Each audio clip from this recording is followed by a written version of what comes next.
No, I've heard good things from like the other DJs that have come here. They said it was like a good party, and you know, it's like I think tonight it spoke for itself really.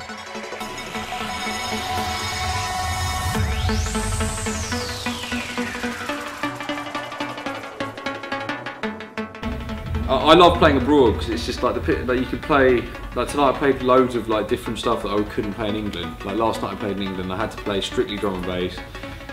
It's like even like certain drum and bass tunes I probably couldn't play. Whereas tonight, you can play whatever you want and like get away with it. And that's the thing I love about coming abroad. It's just like when the audience are a lot more open to like hearing, you know, varying style of music. So yeah, no, it's been good. I mean, yeah, I can speak highly of these guys.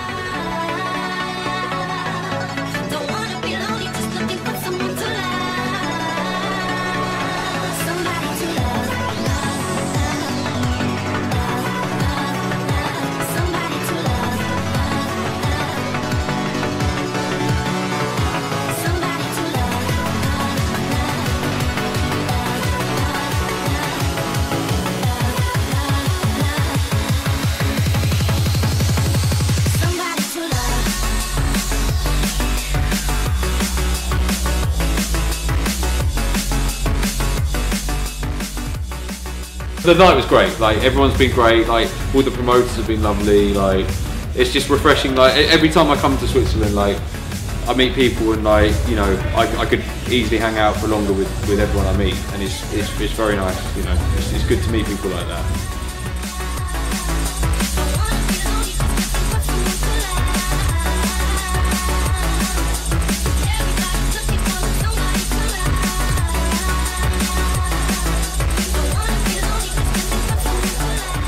I've always been into, well I think everyone's all into music, but like I've always liked drum and bass, like since I was like 15, 16, like maybe even younger, just like DJing. And then at university, like Joe, the other guy in Sigma, and I met, and I used to run events. He used to make music as a course, and we decided to try and do some stuff together. I didn't have a clue. I used to basically fall asleep. And he used to make all the tunes. It hasn't really changed, to be honest. Like, no, it has changed. But yeah, so now like yeah, it's followed on from that. After university, we stayed in touch. We became good friends, and like, you know, it just followed on from that. And now we kind of do it 24/7 every day of the week. It's like, you know, our life basically.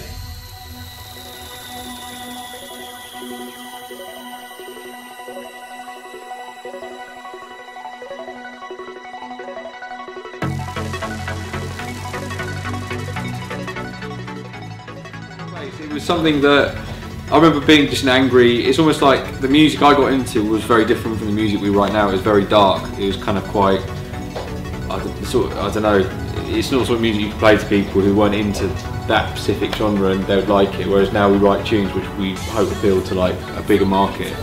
And I think we were just rebelling against like just pop music basically. So we were just like, we used to just basically smoke weed all day and mix. That's all we used to do, like really dark, horrible music. And luckily I came out of that horrible place I was in and started like being a nice human being again. So yeah, but that was my first thing. I mean, I was like, when I first started drum and bass, I was really into like the much darker stuff. Like, that was my way in. Like actually sitting down, like, because obviously you do these gigs and stuff for the weekend, and it comes to Monday and you're back to kind of reality, and it's like you then have to go into the studio and like make music really. And I always find, I found recently that Monday, Tuesday, Wednesday, you're like, basically Monday you're completely fucked from the weekend.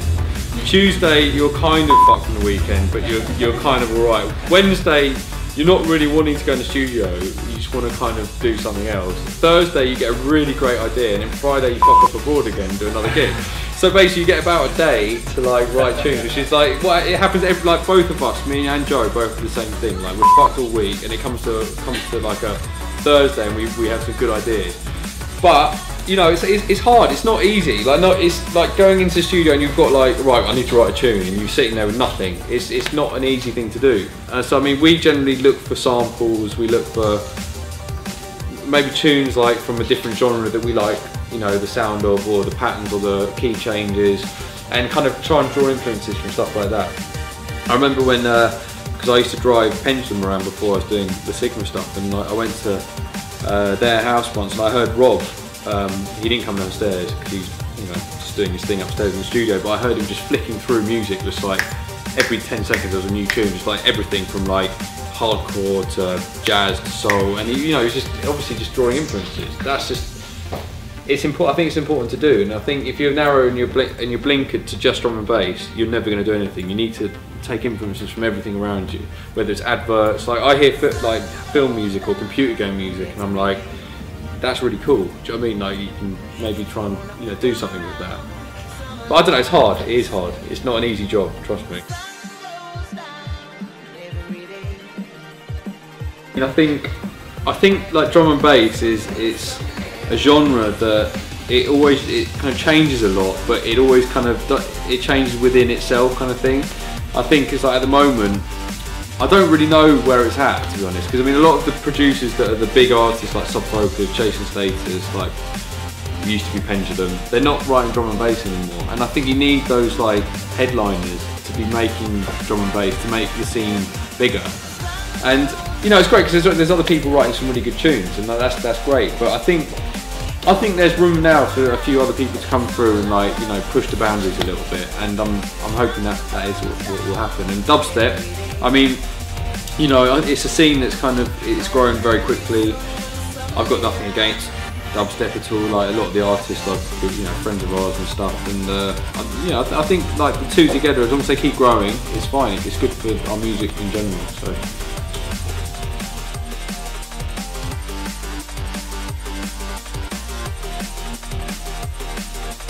We want to get an album out, and I think it's just not about it's not about thinking about the future too much. So I think it's like people who don't do what we do, it's a very hard. Well, people think it's easy being a DJ and stuff, but like you've got to like craft your future. You know what I mean? Like it's fine now, we're, you know, kind of doing all right, we're getting by and stuff, but in 40 years' time, you need to make sure that you can still keep doing what you're doing, because like it's not like a normal job where like you've got a career and you know it goes on and on.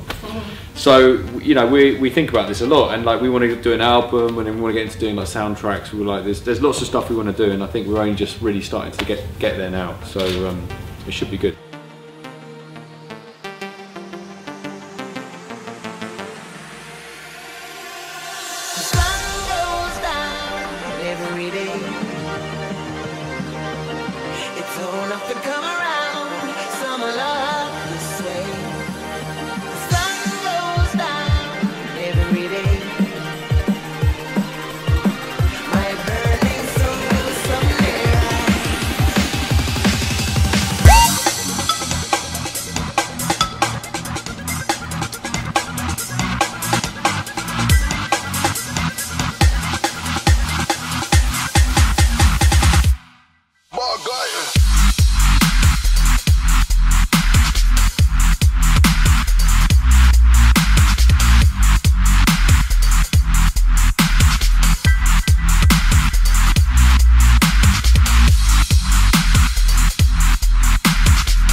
Die Leute haben es wertgeschätzt und sind abgegangen, konnten uns nicht beklagen, würde ich sagen.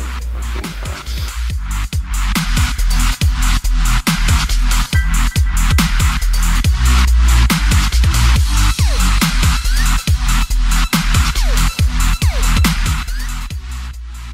Angefangen hat es mit einem Rätsel, ein ganz plumpes Rätsel. Ein guter Freund von uns kam mit so einem Rätsel an, das ging so London, Nebel, links ein Baum, rechts ein Baum, links ein Vogel, rechts ein Vogel, welcher Vogel fliegt zuerst? Nonsensrätsel, gibt keine Antwort, auf jeden Fall kam er immer wieder damit und das Rätsel ist so hängen geblieben. Wir haben es angefangen im Urlaub auf Gitarre zu spielen und irgendwie kam das immer wieder, und wo wir dann so im Winter 2008 so die ersten Hip-Hop-Beats mit elektronischen Einflüssen gemacht haben und das Ganze ein bisschen nach UK angefangen hat zu klingen, war dann so, das klingt voll nach Nebel. Alter. Und dann war so, cooler Name, das ist. Also ich habe 2003 angefangen mit Scratchen. Also ich hatte einen Plattenspieler und eine Wiedergabe für Beats und auf die Beats habe ich gecuttet und 1,5 Jahre später wirklich erst angefangen zu mixen. Und so hat es angefangen, irgendwann Beats zu schrauben. Wir hatten immer, oder ich hatte immer Kontakt zu Rappern, war in der Crew, Team Babylon hieß sie. Und wir waren immer unterwegs. Der Daniel hat in der Zwischenzeit eigentlich zur selben Zeit angefangen Musik zu machen, zu rappen mit einem Beatboxer zusammen. Und irgendwann hat man sich kennengelernt und dann ging das irgendwann über, dass ich für ihn live einen DJ gemacht habe und so haben wir angefangen Sound zusammen zu machen. Ja. Ja, zusammen eigentlich seit 2006. Und eben erst als DJ und Rapper und dann irgendwann war so, ja, gibt es aber eure Beats auch irgendwie so als DJ-Sets, so ohne Rap? Und dann war so, ja, geil, lass mal probieren und dann war so die Nachfrage immer größer und dann kam so der Dubstep-Hype und dann war so, ja okay, dann lass mal produzieren. Und so sind wir dann letztendlich in der ganzen Szene gelandet. Sehr viel Neues, was wartet, glaube ich, gehört zu werden. Ja. Ja. Eine Sache kann man auf jeden Fall wahrscheinlich schon announcen. Im Februar wird eine EP auf ZENITH Records in England erscheinen. Da dem Hatcher unsere Tracks sehr gut gefallen, hat er da gesagt, jo, Jungs, ihr und da sind wir jetzt. Und ansonsten stehen noch ein paar Sachen offen, aber das muss erstmal alles geklärt werden. Wird auf jeden Fall spannend. Auch mal, keine Ahnung, hier geht es erstmal noch ein bisschen weiter. Also die Leute, die das feiern, werden das in Zukunft auch feiern. Ich glaube eben. Ich glaube, das wird eine Szene bleiben. Das wird vielleicht irgendwann stagnieren, vielleicht ein bisschen abnehmen.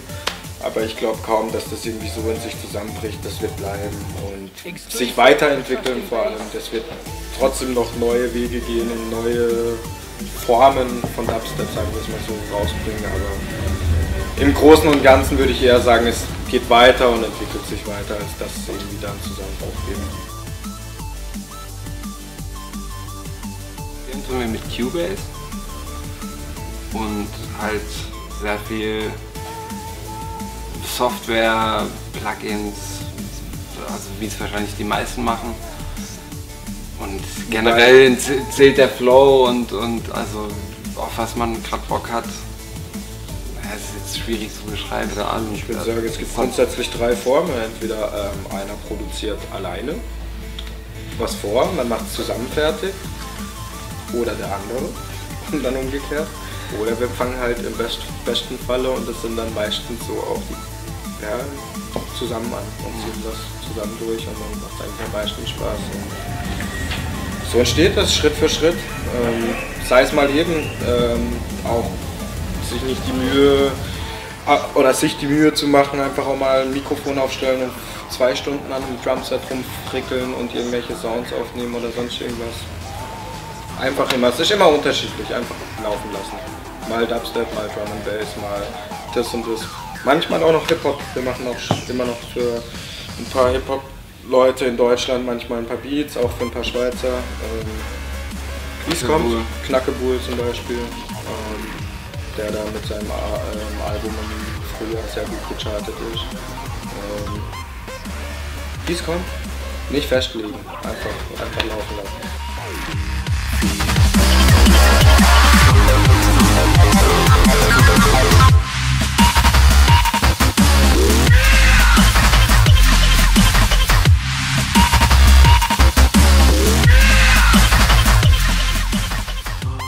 Ich finde es voll cool hier heute, weil auch das Project Riot, finde ich, ein Projekt ist, glaube ich, von den Leuten, die das machen, wirklich Leute sind, die das feiern und Bock darauf haben, und das merkt man voll als Art. Also ich weiß nicht, ich weiß echt nicht, wen ihr sonst noch so gebucht habt, aber ich feiere das voll. Also die Stimmung hier ist echt cool von den Leuten, die das veranstalten, und Ich fühle mich hier absolut wohl und muss sagen, das Project Riot, also hat mich sehr gefreut, hier gewesen zu sein. Ja.